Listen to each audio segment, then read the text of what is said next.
Hello everyone. In this video, I will be discussing the solution to the problem named consecutive subsequence.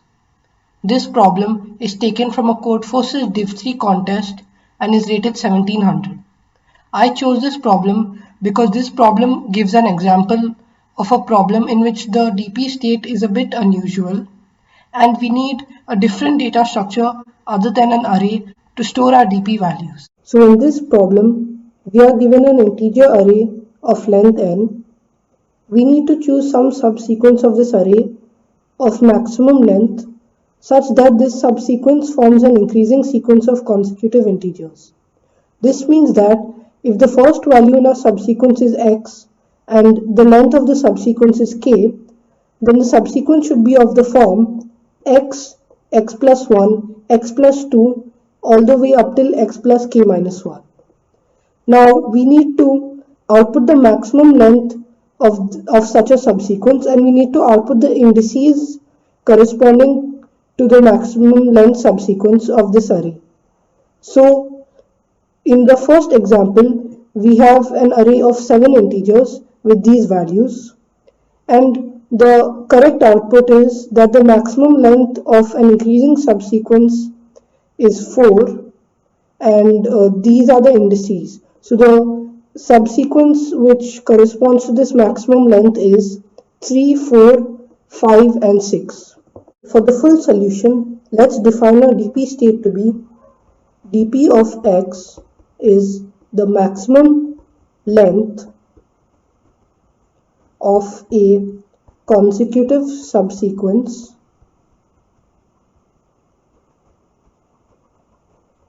with last element equal to x. The reason why we chose such a DP state is because we know that if the last element of our subsequence is x, this means that the second last element has to be x minus 1. This is because our subsequence satisfies the property that every element is one more than the previous element. So that's why if the last element was x, then the previous element would be x minus 1. So this means that dpx would just be 1 plus dp of x minus 1. And in the case that there was no second last element with value x minus 1, this would mean that we would have base case dp of x is 1, and our recursive case would be dp of x is 1 plus dp of x minus 1. So there are two problems with this.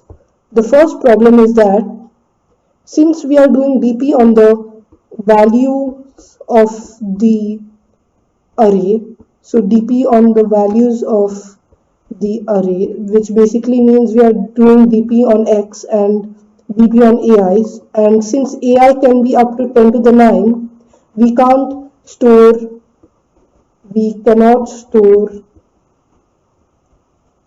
our dp values in a normal array, and hence we use a map data structure in C++. So this basically means that instead of storing every value, instead of building an array of which has basically the indices of the array are from 0, 1 up to 10 to the 9, which would give memory limit exceeded, we would use a map. So basically we would only store those indices which are required in our map. Now the second thing which we need to make sure in our approach is that the elements which we are choosing should be in a subsequence. So we just need to iterate over the elements in the array, in the given array, in the given order. So basically we need to ensure that the elements which we are choosing in our subsequence are actually a subsequence. So that's why we need to iterate over the elements in the given array in the order given in the input basically, and we need to do two updates. So assuming that we are at index I, so let's say that our current index is I, then we need to do dp of a of I is dp of a of I minus 1 plus 1 because of this reason which I just said over here, the recursive case. And one additional thing which we need to do is we need to also make sure that our base case is being set. So for this we also need to do dp of a of I is maximum of the previous value which was already set, which we already figured out and which we already calculated, and that with 1. So basically if a of I is the first occurrence of, if I is the first element, if I is the first index at which a of I occurs, then we need to make sure that dp of a of I is initialized to 1. So basically we need to make sure that our base case is set. So looking at the code to understand this better, we see that first I inputted the array, and before that I had a global variable n, which is the size of the array. Len is the length of the maximum consecutive subsequence which we would output in the end, and start is the starting number in this maximum consecutive subsequence.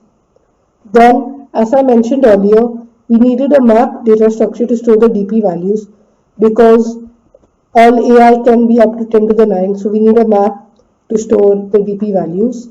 And then our answer would be the indices corresponding to the elements in the max consecutive subsequence, because this is what we need to output. We need to output the indices of any max consecutive subsequence of the array. And so first I did fast IO as always. I took in the input, and then when I am processing the current index I took the value x, because x is the current value at the index I in our array. Then this is the base case, because we need to make sure that our base case of dpx is 1 is initialized, and then the recursive case would be dp of x is maximum of dp of x and dp of x minus 1 plus 1. This is because if the last element was x, then the previous element would be x minus 1. And now we need to update len accordingly, because len stores the length of the max consecutive subsequence. So if we found a larger consecutive subsequence, or rather a longer consecutive subsequence, then we will need to update len to be dp of x, and we also need to output the indices corresponding to this subsequence. That's why we need to know the starting value of a subsequence. So since we know that this ending value is x and the length is len, then our starting would just be x minus len plus 1. You can check this for yourself, and you can see easily that x minus len plus 1, x minus len, and all the way up till x will be a subsequence which is consecutive and has len number of elements. Now that we have computed our dp values, we would output the indices corresponding to this max consecutive subsequence. So I greedily chose the indices.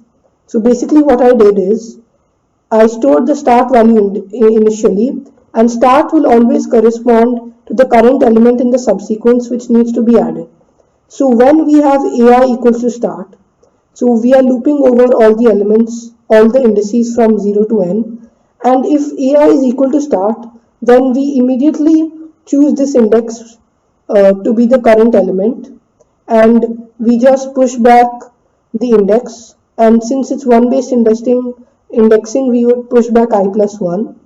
Then we would increase our start. So this segment just greedily chooses the indices of our max consecutive subsequence. So whenever we have an index corresponding to the current start, we push back that index and we increment our current start. And it should be pretty intuitive and obvious to see that this indeed works, this greedy strategy works. Now in this code segment, I'm just outputting the length and I'm outputting the indices corresponding which I've stored in the answer. So let's just submit this code to see that it gets accepted. So I hope you liked the problem and my solution. As you could see, this was a simple problem on how dynamic programming can be used along with data structures such as map. And as you can see, it got accepted. And do provide feedback in the comments regarding how I can make future videos better. And do consider liking, sharing and subscribing to this channel. Thank you.